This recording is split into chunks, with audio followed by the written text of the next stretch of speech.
Good evening and welcome to our daily devotional reading. I hope you had a good day.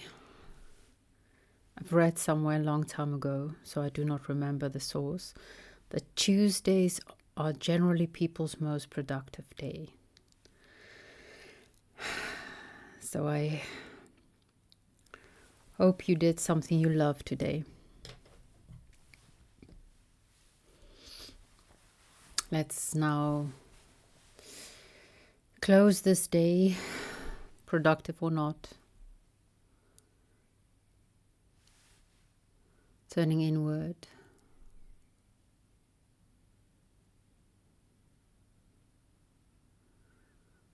facing the parts of us that are reluctant to learn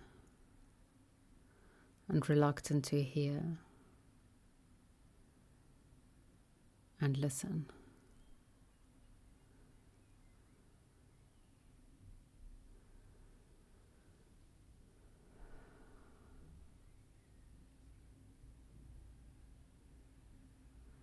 Let's listen to Plato.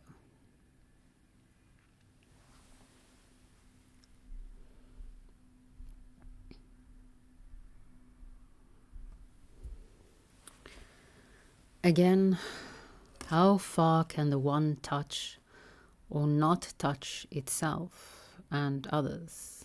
Consider. I am considering. The one was shown to be in itself, which was a whole. True. And also in other things. Yes. And so insofar as it is in other things, it would touch other things.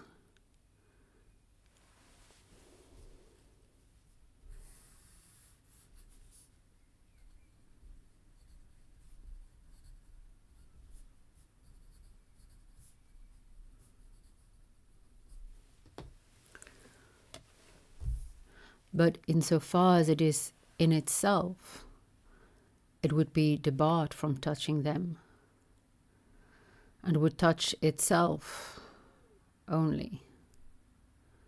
When I think about you clearly, then the inference is that it would touch both. It would. But what do you say to a new point of view? Must not that which is to touch another be next to that which it is to touch, and occupy the place nearest to that in which what it touches is situated?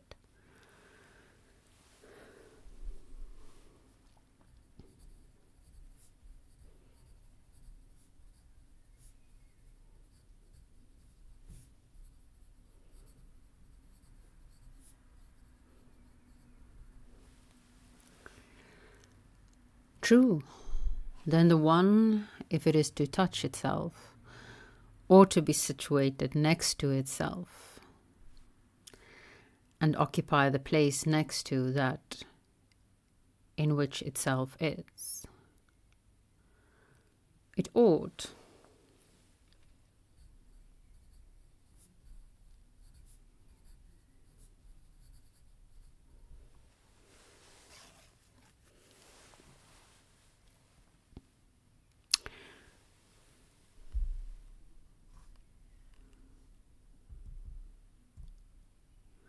And that would require that the one should be two, and be in two places at once. And this, while it is one, will never happen. No. Then the one cannot touch itself any more than it can be two. It cannot. That's why it needed more. That's why the one became two. Neither can it touch others. Why not? The reason is that whatever is to touch another must be in separation from and next to that which it is to touch, and no third thing can be between them. True. Two things, then, at the least are necessary to make contact possible. They are. And if to the two a third be added in due order, the number of terms will be free, and the contacts too. Yes. And every additional term makes one additional contact, whence it follows that the contacts are one less in number than the terms. The first two terms exceeded the number of contacts by one, and the whole number of terms exceeded the whole number of contacts by one in like manner. And for every one which is afterwards added to the number of terms, one contact is added to the context. True. Seems very Dionysian. Whatever is the whole number of things, the contacts will be always one less.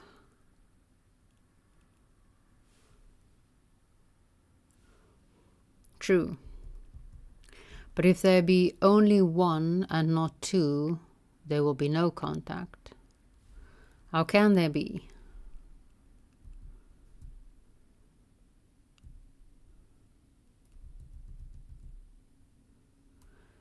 And do we not say that the others, being other than the one, are not one and have no part in the one? True. Then they have no number if they have no one in them. Of course not. Then the others are neither one nor two, nor are they called by the name of any number. No. One, then, alone is one, and two do not exist. Clearly not.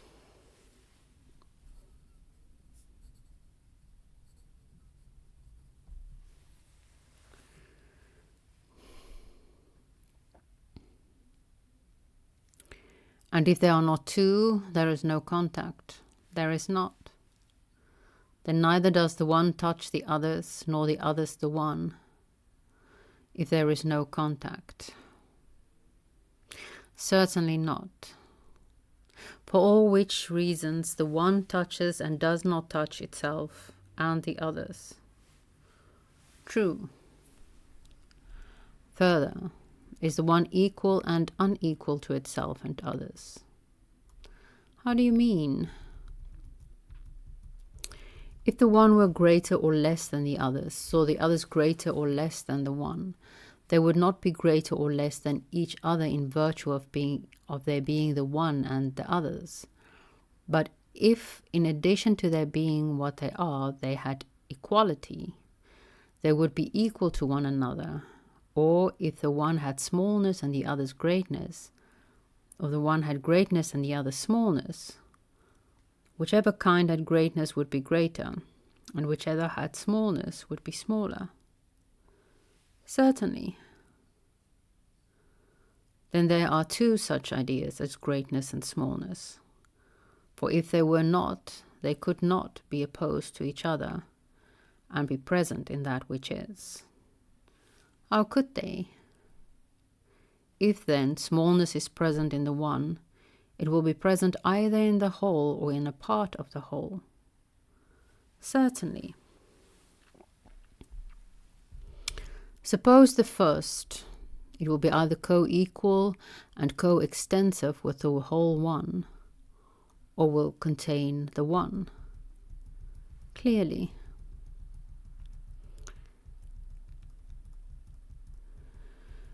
If it be co-extensive with the one, it will be co-equal with the one, or if containing the one, it will be greater than the one. Of course. But can smallness be equal to anything or greater than anything, and have the functions of greatness and equality, and not its own functions? Impossible. then smallness cannot be in the whole of one, but, if at all, in a part only. Yes. And surely not in all of the part, for then the difficulty of the whole will recur. It will be equal to or greater than any part in which it is. Certainly. Then smallness will not be in anything, whether in a whole or in a part, nor will there be anything small but actual smallness.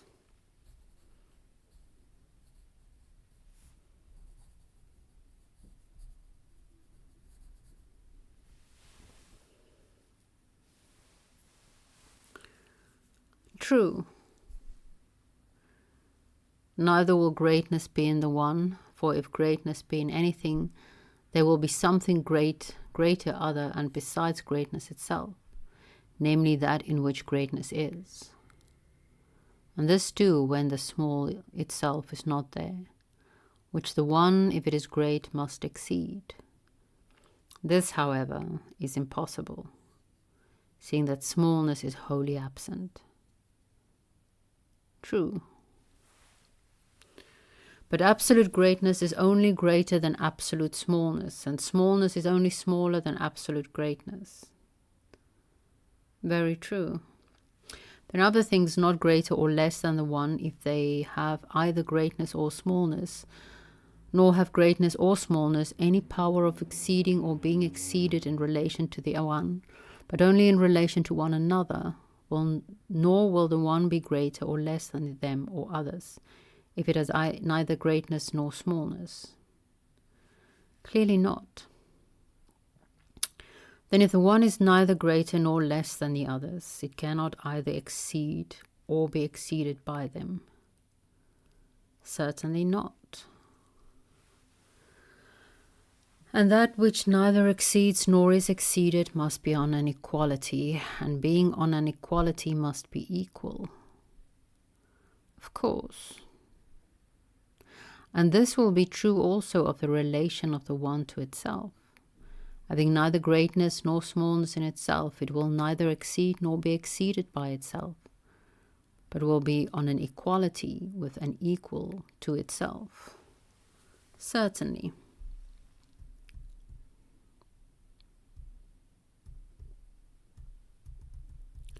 Then the one will be equal both to itself and to the others. Clearly so. And yet the one being itself in itself will also surround and be without itself, and as containing itself will be greater than itself, and as contained in itself will be less, and will thus be greater and less than itself. It will. Now there cannot possibly be anything which is not included in the one and the others. Of course not.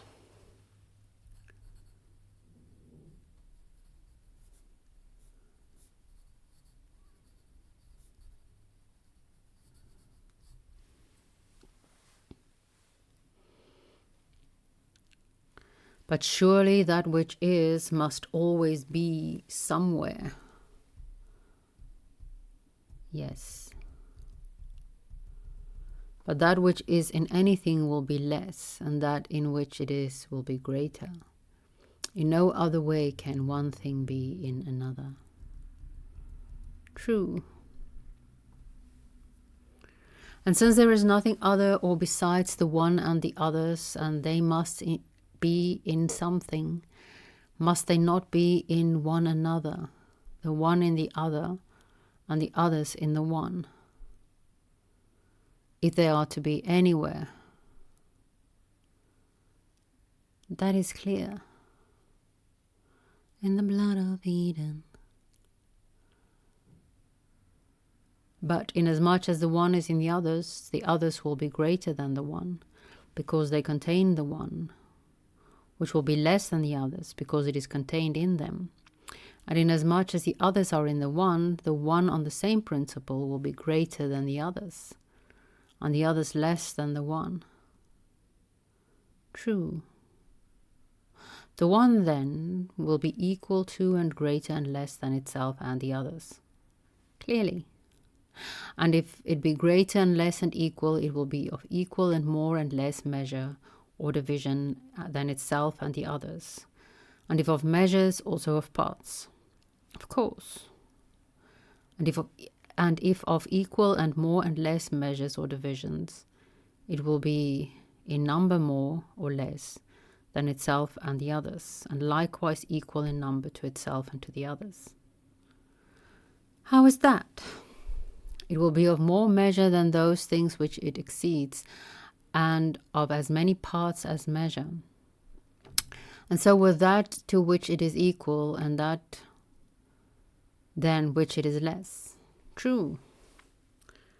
And being greater and less than itself, and equal to itself, it will be of equal measure with itself, and of more and fewer measure than itself. And if it measures them, then also of parts. It will.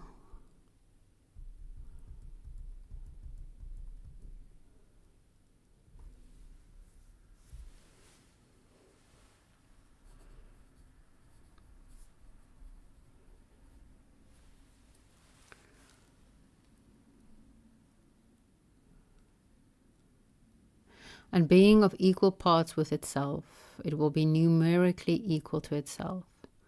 And being of more parts more, and of being of less than itself. Certainly.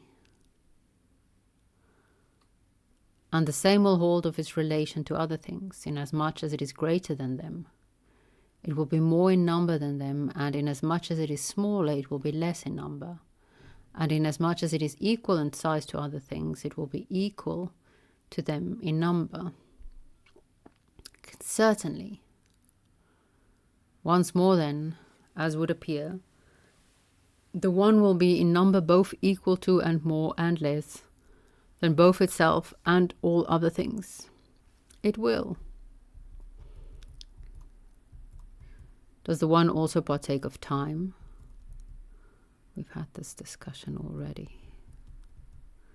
And does it become older and younger than itself and others? And again, neither younger nor older than itself and others by virtue of participation in time. How do you mean? If one is, being must be predicated of it. Yes. But to be, einai, is only participation of being in present time, and to have been is the participation of being at a past time, and to be about to be is the participation of being at a future time. Very true. Then the one, since it partakes of being, partakes of time. Certainly.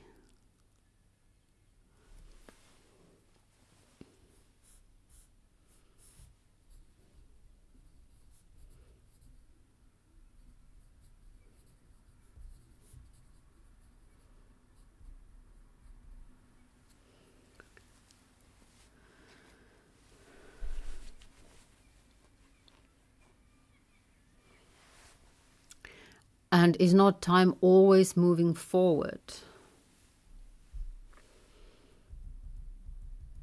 Yes, that is debatable, I think.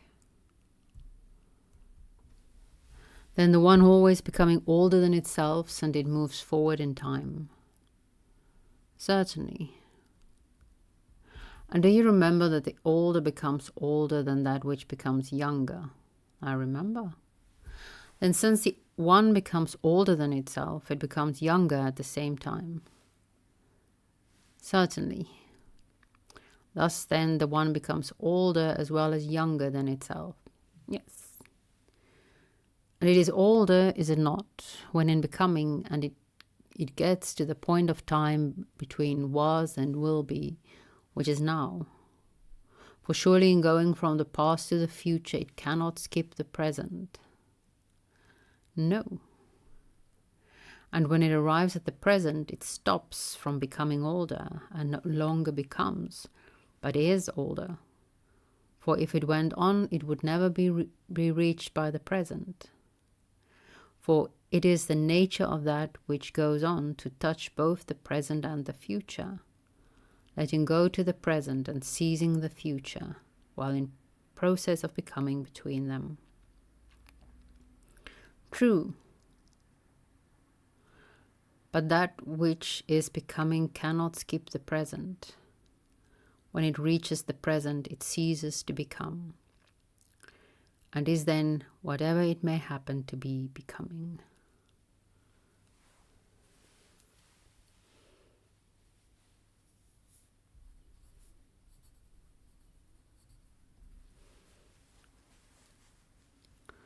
Clearly. And so the one, when in becoming older, it reaches the present, ceases to become, and is then older. Certainly. And it is older than that, than which it was becoming older.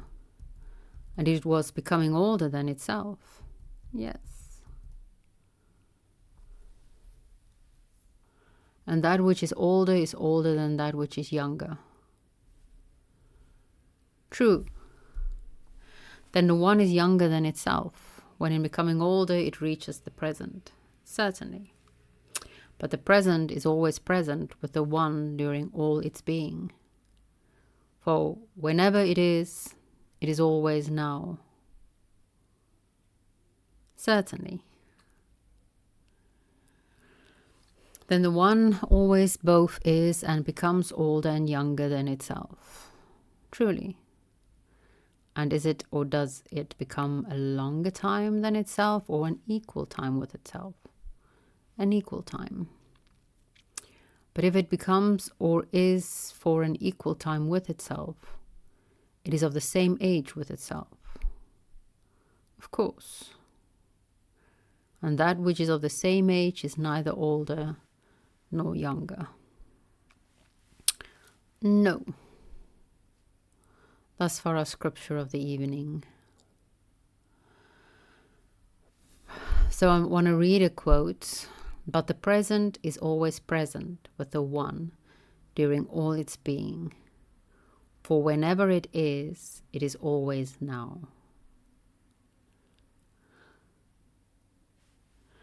That sounds like a deepity. But the present is always present with the one during all its being. For whenever it is always now. Whenever the present is, it is now.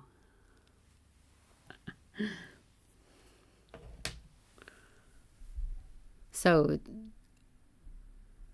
tonight I feel a little bit, how do I say this? Less overwhelmed, because it became quite clear to me as I was reading tonight that, well, maybe I'm completely misreading it, but this is how it makes sense to me tonight. Remember, what we're doing here is Parmenides, according to Plato, is putting challenges to his own view of the one. And we talked about the fact that in this book, it is said that, well, let me read, because I have it with me today. After Parmenides, pre-Socratic thought could not remain the same, since subsequent thinkers felt they had to respond to the challenge he offered to all scientific thought.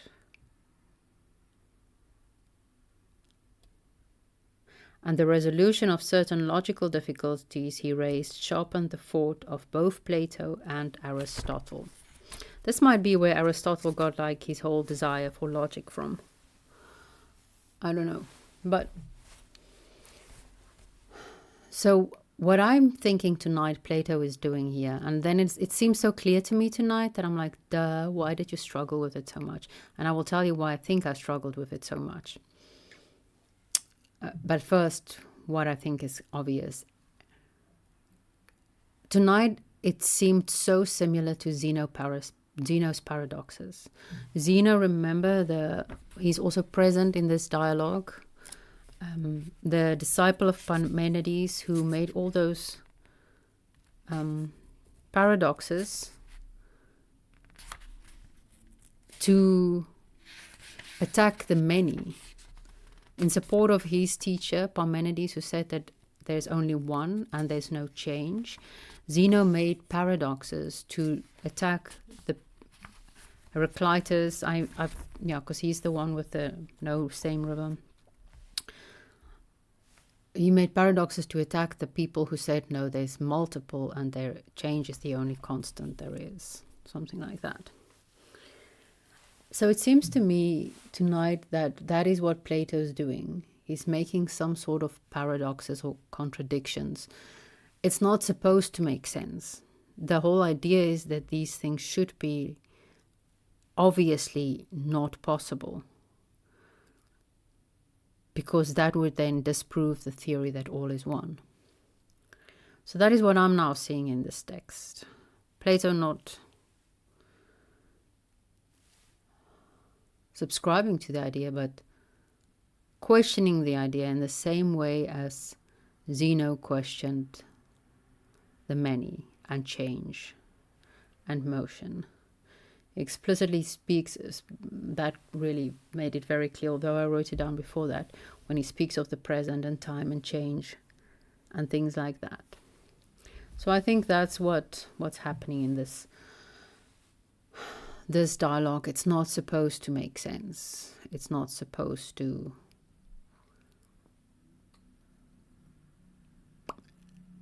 adhere to logic. Well, logic is more, I think, but was it Aristotle that really got the whole logic thing going? I'm not sure. If you know, please let me know. But this would be a very good reason to start training yourself in logic, which brings me to the reason why I think I was blind to this obvious interpretation.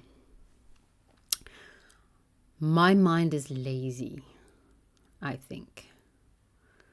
Maybe untrained as well, at least in things like logic. And so what I'm thinking today, I said before, two souls dwell in my breast. And today the skeptic is very strong. Yesterday the force was very strong with us. Today it's the skeptic. And I see my tendency to mystify everything.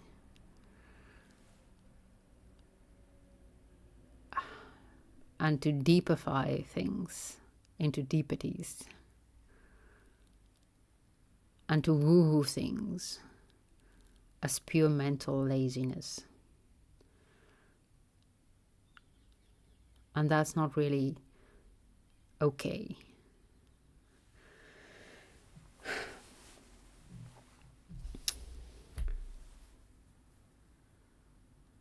So that's something I need to deal with, I suppose. The first part of the text reminded me of that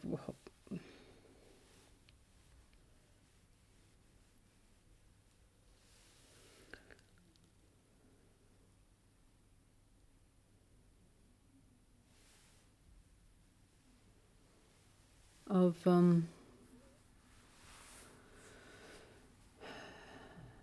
something more Alex posted recently about water being wet, because he spoke about it in ways like, and there was also something about a hole. What is a hole? Is there a hole in a straw?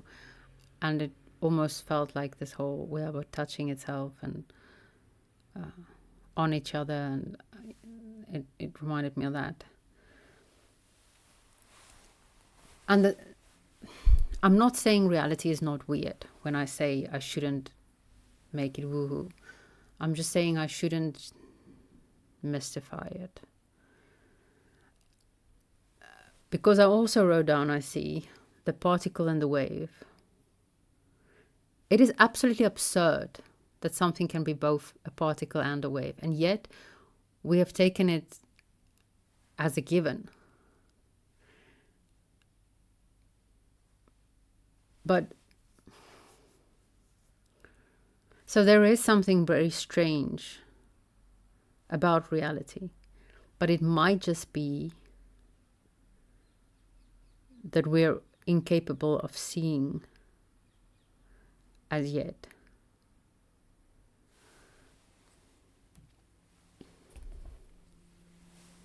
What it really is.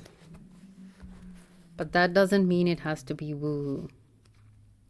It's just still us not understanding.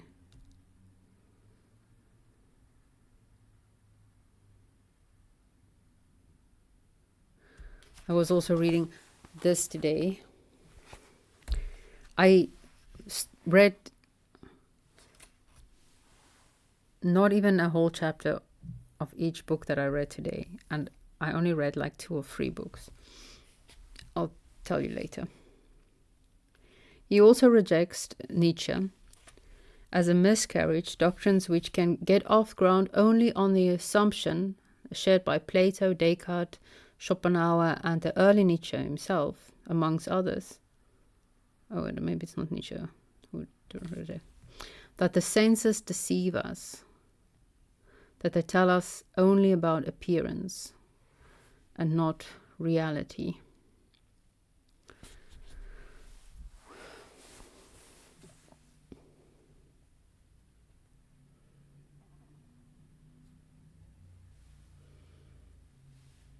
I don't know what to do with that. I was thinking today that maybe I should call my religion, not my philosophy, my religion, naturalist. Just say that I'm a naturalist, qua religion. I do go with the moon mostly and the sun. Isn't that a naturalist religion?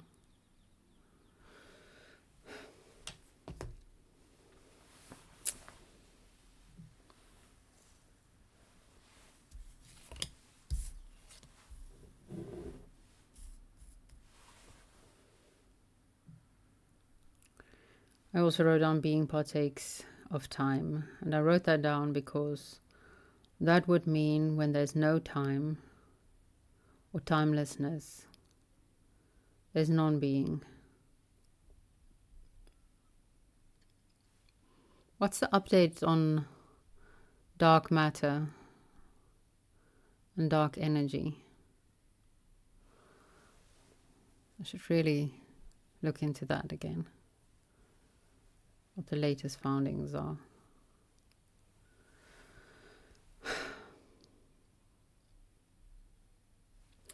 That, I think, is all on Plato for tonight. I hope you have a good night's rest. And I apologize if I was a bit rushed, sketchy at times yesterday. I was rushed. And I apologize for it coming across potentially. So tonight I'm going to take my time and wish you well.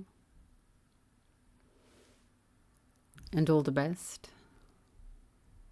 And thank you for participating in our make-believe monastery. I haven't thanked you for your presence in the make-believe monastery for too long. So thank you. Your presence is appreciated.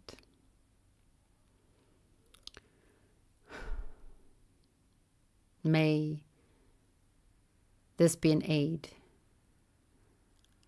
in your own search for truth and happiness and good and beauty.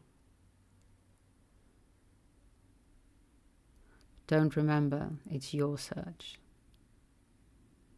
Make the most of it.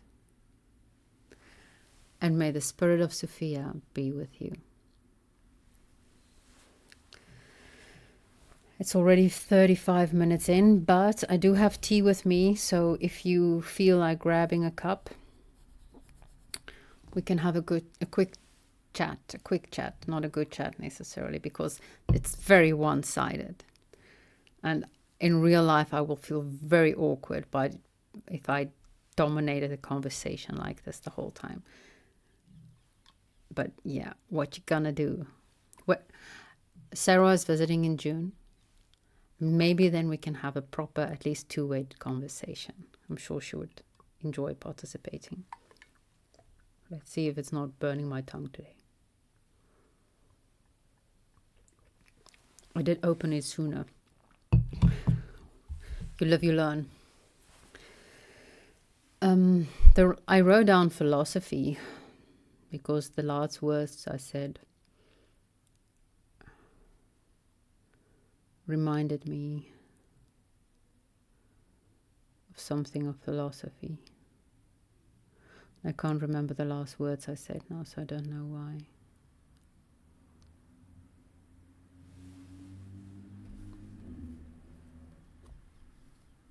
So I'm just going to say what's in my mind. Now there's two competing things in my mind. Philosophy. Let's speak about philosophy first. When I studied theology, in high school I was madly in love with a guy who was deeply into philosophy. And that was my introduction to philosophy. He had me read Sophie's World. Then at varsity, after I've lost my faith, sometimes all the theology just got to me, got heavy. And I thought about that a lot as I was reading Nietzsche, because he speaks of the air where he finds himself, the air being so pure. And I remember sometimes, and it sounded vain if I told this to my fellow students. I did sometimes have a reputation as someone as being a bit of a vain, I suppose.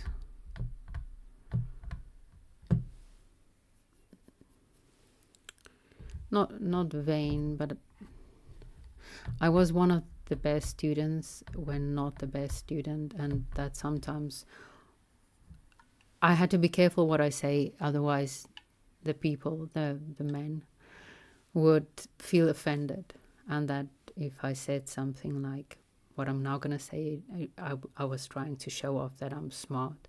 But that was not at all the case.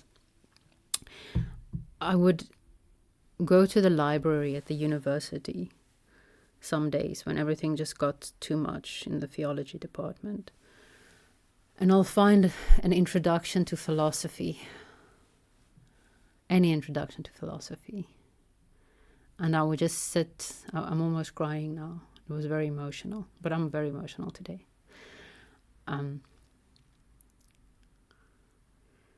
would just sit in the library the whole day and read the introduction to philosophy. So I have a pretty decent overview of philosophy, but it was only very recent that I started to read the source material themselves, the philosophers themselves, which of course is, you cannot compare the two. It's so much deeper. It's so much better to actually read the philosophers themselves. So philosophy has always been that air for me to breathe in. It made me feel like I could breathe again, those days when I was in the library reading philosophy instead of all this very Calvinistic, very traditional theology. And that's probably where I got my love of Sophia. She was my escape. She was the air that I could breathe in. She was my lifeline.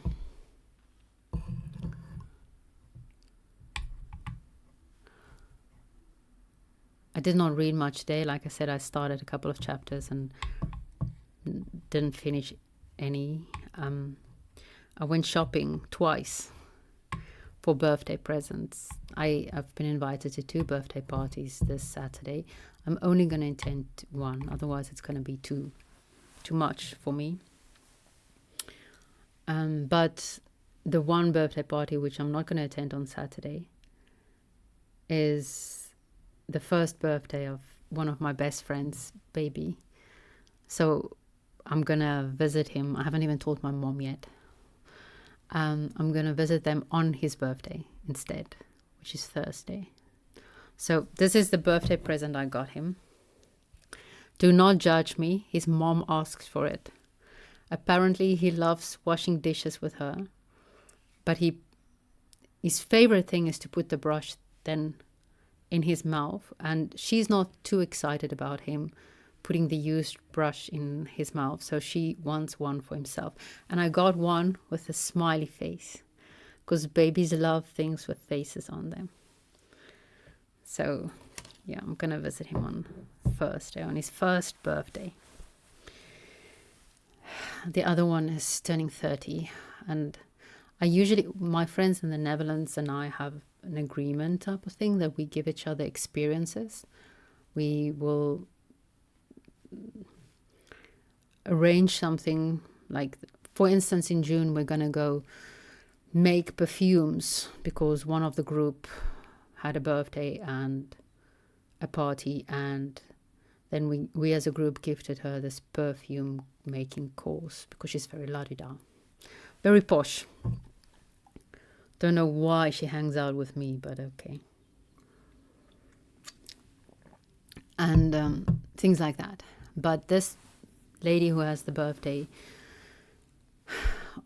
party on Saturday, one of the gifts behind me is from her. So she's very much a gift giving, which means her love language is gift giving. So I was like, yeah, I have to get her an actual gift. I can also do something with her, but I need to get her an actual gift. That's important to her. And I got her exactly what I was looking for, but I think I'm going to get her something else as well. Because in my mind's eye, I had like a yellow top, and I found one quite by accident. I had like an idea in my head of like, oh, I should go to that shop. But on my way, I was blocked. So I took a detour. I had to take a detour because there were roadworks.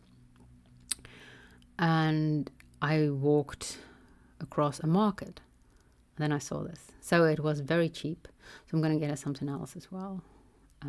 Plus, I don't know her that well. So buying clothes for someone you don't really know that well. But she has something that made me think she would love this. So I think she will. I hope so. But anyway, that was my day and why I didn't read a lot. Just so that you don't worry about me, that you think the only thing I ever do is sit in bed and read. That is my days that I'm the happiest, honestly. But it's not. I do have a life that demands more of me than just that. And I'm happy that I do, because human beings are extraordinarily important to our happiness. And we can talk about that maybe tomorrow, about friendship. And specifically, philosophical friendship.